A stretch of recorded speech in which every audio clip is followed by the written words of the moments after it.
Hello बच्चों, मैं अनुज Shukla physics online classes में आपका स्वागत करता हूं। कैसे हैं बच्चों? ठीक है सभी लोग? क्या चल रहा है आजकल? पढ़ाई आप सभी लोगों की ठीक से चल रही है कि नहीं? सारे बच्चे अच्छे होंगे, स्वस्थ होंगे, यही मुझे उम्मीद है, और अपने सभी विषयों को मन लगाकर पढ़ रहे हैं। ठीक, आज बेटा हम लोग सेकंड सेक्शन में ही आगे बढ़ेंगे और हमारा चैप्टर है प्रकाश वैद्युत प्रभाव, द्रव्य तरंगे, फोटो इलेक्ट्रिक इफेक्ट। इंग्लिश में इसको हम लोग बोलते हैं photo electric effect and microwaves. इसका लेक्चर नंबर 1 आज आपके सामने होगा। क्लियर? यानी आज से ही ये चैप्टर स्टार्ट होगा। फोटो इलेक्ट्रिक इफेक्ट होता क्या है, इसको जानने के लिए हम लोग सबसे पहले जानेंगे फोटो इलेक्ट्रिक इमिशन, प्रकाश वैद्युत उत्सर्जन। प्रकाश वैद्युत उत्सर्जन, फोटो इलेक्ट्रिक इमिशन। एक साइंटिस्ट बेटा हार्वेस नाम के एक वैज्ञानिक है। कौन? हार्वेस।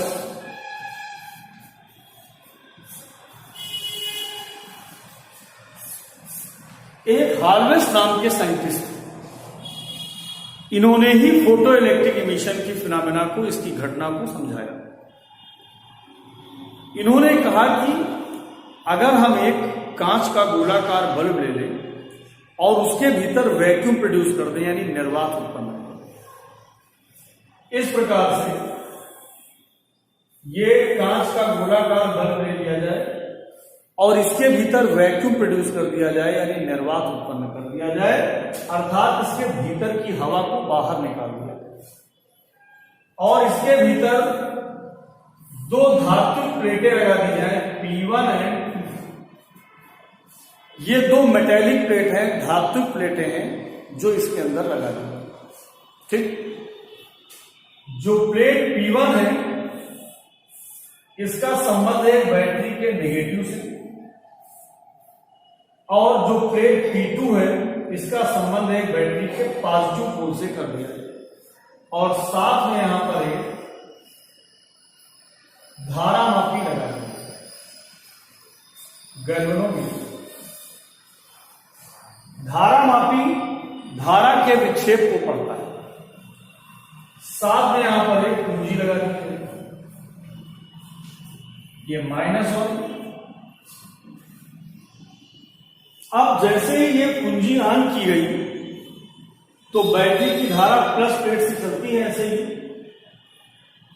जब धारा इस परिपथ में प्रवाहित होगी तो इस गैल्वेनोमीटर में विक्षेप आना चाहिए, डिफ्लेक्शन आना चाहिए, धारामापी। लेकिन हम ये देखते हैं कि जब हम कुंजी को ऑन करते हैं, इसके बावजूद भी धारामापी में कोई विक्षेप नहीं आता है। क्यों? क्या कारण है कि कुंजी ऑन कर देने के बाद भी धारामापी में किसी प्रकार का कोई विक्षेप नहीं होता है? इसका कारण क्या है? इसका कारण बेटा यह है, जब ये धारा यहां से ऐसे चलेगी और प्लेट P2 पर पहुंचेगी तो यहां पर वैक्यूम है, निर्वात है, राइट? निर्वात से वैद्युत धारा का प्रवाह नहीं होगा, तो परिपथ यहां से डिस्कनेक्ट हो जाएगा, परिपथ यहां से टूट जाएगा, ब्रेक हो जाएगा, और जब परिपथ बीच से डिस्टर्ब हो जाएगा, ब्रेक हो जाएगा, तो परिपथ में धारा का प्रवाह नहीं होगा। यही कारण है कि कुंजी ऑन कर देने के बाद भी परिपथ में धारा का प्रवाह नहीं होता है। कंफर्म? हार्वेस ने क्या किया, इस प्लेट P1 पर इन्होंने पराबैंगनी प्रकाश डाला।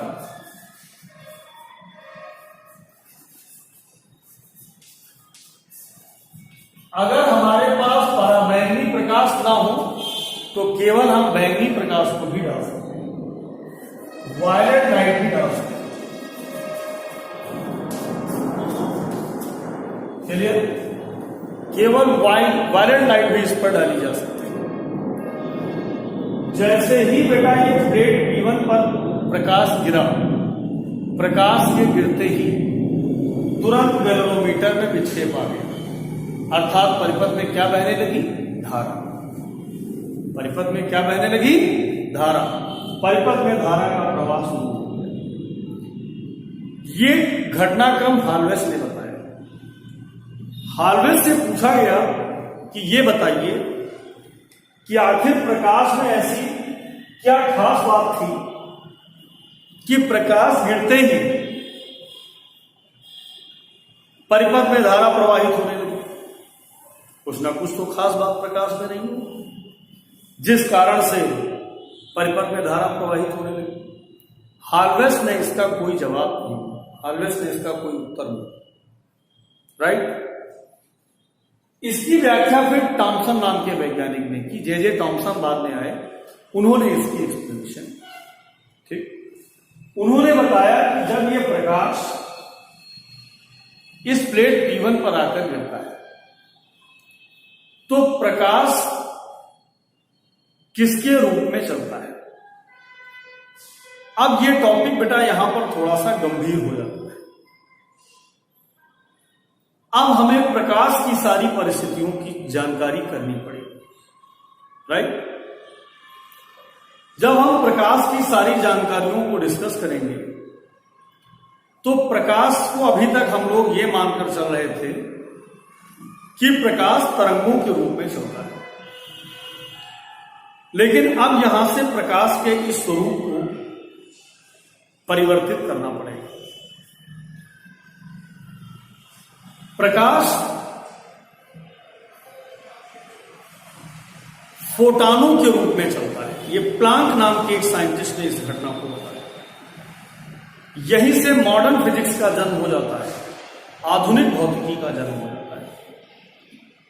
आधुनिक भौतिकी में यह माना गया कि प्रकाश तरंगों के रूप में नहीं चलता है, बल्कि प्रकाश ऊर्जा के छोटे छोटे पैकेट या बंडलों के रूप में चलता है। ऊर्जा के छोटे छोटे पैकेट या बंडलों के रूप में चलता है, जिन्हें हम पहले क्वांटा कहते थे। क्या कहते थे? क्वांटा। बाद में इन्हीं को फोटान कहा गया। क्या कहा गया? फोटान। तो प्रकाश फोटानों के रूप में चलता है और प्रत्येक फोटान की जो ऊर्जा होती है वो कैपिटल E बराबर h न्यू होती है, जहां h प्लांक नियतांक है और न्यू प्रकाश की आवृत्ति। न्यू प्रकाश की आवृत्ति यानी जो ये प्रकाश है ये फोटानों के रूप में चलता है। तो जब प्रकाश आकर इस प्लेट P1 पर गिरता है तो फोटानों के रूप में गिरता है। अब फोटान क्या है? ऊर्जा का पैकेट या बंडल। अब बेटा ये प्लेट P1 किससे मिलकर बनी है? छोटे छोटे अणुओं और परमाणुओं से। ये परमाणु का नाभिक है। ये नाभिक के आसपास की कक्षाएं हैं जिनमें इलेक्ट्रॉन चक्कर लगा रहे हैं।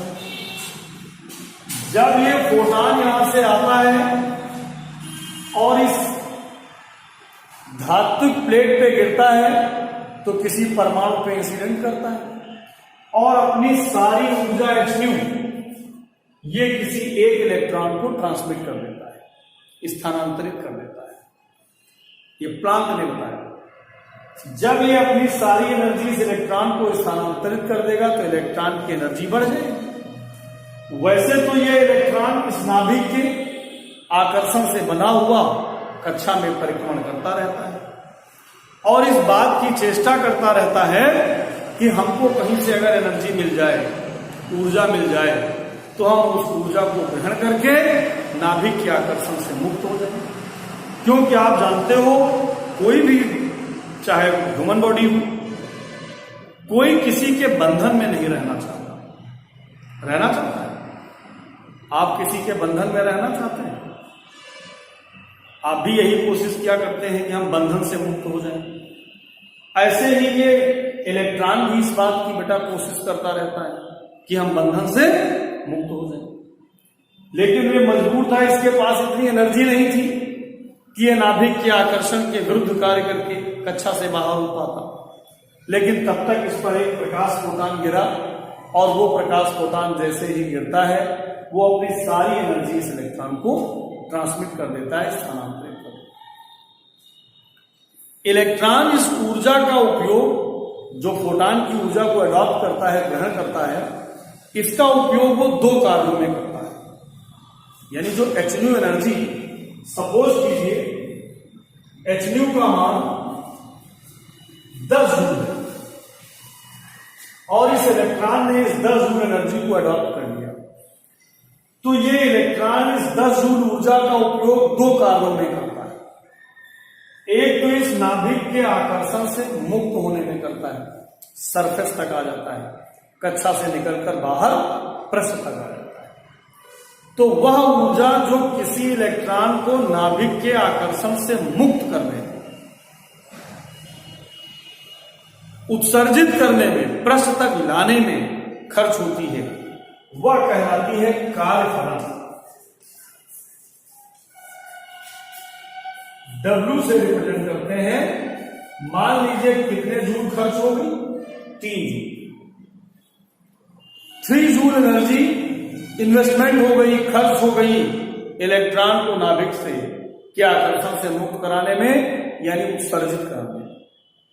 अब बची कितनी? 7 जूल। इस 7 जूल एनर्जी को इलेक्ट्रॉन लेकर और आगे बढ़ेगा, बाहर निकलेगा। जब बाहर चलेगा तेजी के साथ, तो ये एनर्जी उसको गतिज ऊर्जा के रूप में प्राप्त हो जाएगी। किसके रूप में? गतिज ऊर्जा, काइनेटिक एनर्जी के रूप में उसको मिल जाएगी। तो बताइए, फोटान द्वारा किसी इलेक्ट्रॉन को दी गई ऊर्जा कितने कार्यों में यूज होती है? 2 कार्यों में। Some part of energy used in work function, कार्यफलन के रूप में यूज होगा, and remains part of energy used in to increase the kinetic energy of the electron, उस इलेक्ट्रॉन की काइनेटिक एनर्जी को बढ़ाने में खर्च हो जाएगी।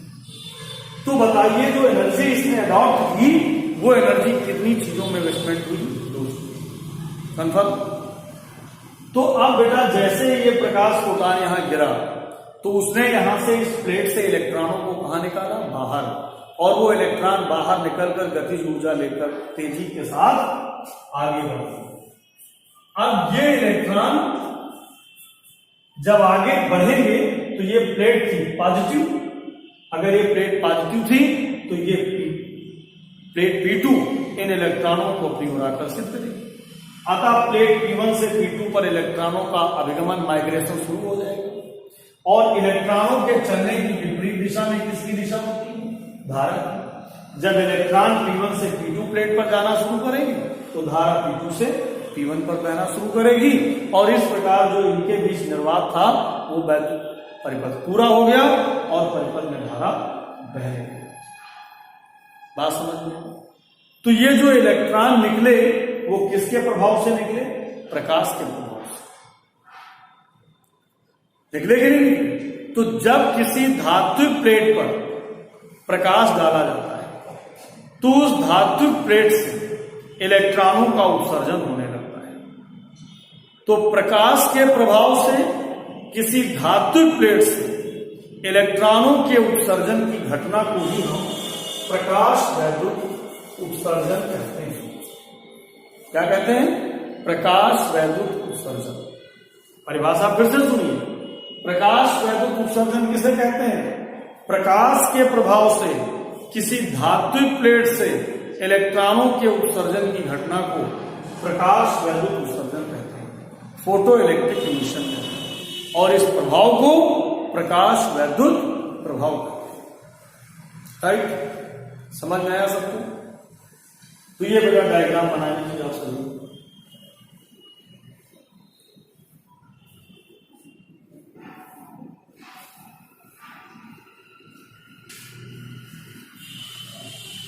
तो बच्चों, प्रकाश वैद्युत प्रभाव क्या होता है सबको समझ में आ गया? कोई दिक्कत किसी प्रकार की? अब आइए इसके आगे चलते हैं। प्रकाश वैद्युत प्रभाव या प्रकाश वैद्युत उत्सर्जन सबको क्लियर हो गया? प्रकाश के प्रभाव से जो ये इलेक्ट्रॉन उत्सर्जित हुए, देख रहे हैं? प्रकाश के प्रभाव से जो ये इलेक्ट्रॉन निकले हैं, इन इलेक्ट्रॉनों को हम कहते हैं प्रकाश इलेक्ट्रॉन। क्या कहते हैं? प्रकाश इलेक्ट्रॉन। क्यों इनको बेटा प्रकाश इलेक्ट्रॉन कहते हैं? क्योंकि ये प्रकाश के प्रभाव से उत्सर्जित हुए, इसलिए इनको हम प्रकाश इलेक्ट्रॉन कहते हैं। अंग्रेजी में इन्हें हम फोटो इलेक्ट्रॉन कहते हैं। क्या कहते हैं? Photo electron. इन प्रकाश इलेक्ट्रॉनों के चलने के कारण, इन प्रकाश इलेक्ट्रॉनों के अभिगमन के कारण परिपथ में जो धारा बहती है, इस धारा को हम लोग क्या कहते हैं? प्रकाश वैद्युत धारा। क्या कहते हैं? प्रकाश वैद्युत धारा, फोटो इलेक्ट्रिक करंट। क्या बोलते हैं? Photo electric current. तो बेटा प्रकाश वैद्युत उत्सर्जन क्या है सबको समझ में आया, प्रकाश इलेक्ट्रॉन क्या है सबको समझ में आया, और प्रकाश वैद्युत धारा क्या है सबको समझ में आया। चलिए, अब इसके बाद हाल्वेज से पूछा गया, थॉमसन से पूछा गया कि सर क्या प्लेट पर हम कोई भी प्रकाश डाल दें, इलेक्ट्रॉनों का उत्सर्जन होने लगे? कोई भी प्रकाश डाल दें, क्या इलेक्ट्रॉनों का उत्सर्जन होने लगेगा? तो हाल्वेज ने कहा नहीं, ऐसा नहीं है। इन्होंने कहा कि जो प्रकाश डाला गया है, उस प्रकाश की आवृत्ति बहुत ज्यादा होनी चाहिए, हाई फ्रीक्वेंसी होनी चाहिए। जानते हैं E बराबर hν में h प्लांक नियतांक है। प्लांक नियतांक का मान 6.6 इंटू 10⁻⁻34 जूल सेकंड होता है, कांस्टेंट होता है। अब अगर हमें फोटॉन की एनर्जी बढ़ानी है तो h को हम बढ़ा नहीं सकते। क्या बढ़ा देंगे? न्यू। यानी प्रकाश की आवृत्ति उच्चतम होनी चाहिए। जितनी उच्च आवृत्ति का प्रकाश होगा उसका मल्टीप्लिकेशन ज्यादा होगा, फोटॉन की एनर्जी ज्यादा होगी, इलेक्ट्रॉन को फौरन नाभिक के आकर्षण से मुक्त करा देगा। अब जिस प्रकाश की आवृत्ति ज्यादा हो तो न्यू बराबर होता है C/λ। न्यू बराबर C/λ। जिस प्रकाश की आवृत्ति ज्यादा होगी उसकी तरंगदैर्घ्य कम होगी। तो बेटा हमें कैसा प्रकाश चाहिए? हमें चाहिए उच्च आवृत्ति एवं निम्न तरंगदैर्घ्य।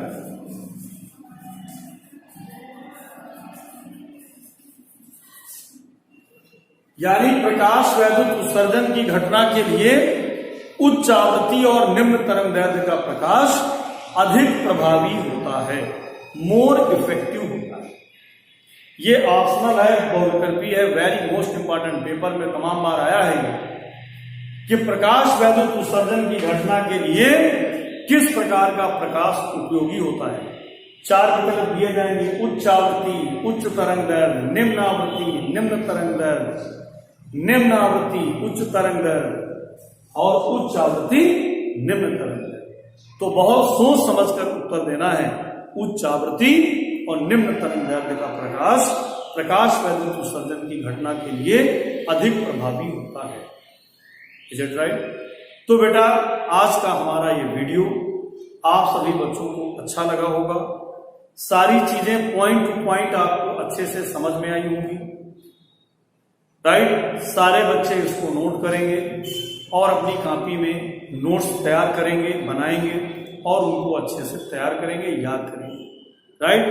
तो इस प्रकार बेटा सभी बच्चे ऑनलाइन पढ़ते रहिए और आगे बढ़ते रहिए। बहुत बहुत धन्यवाद। That's all for now.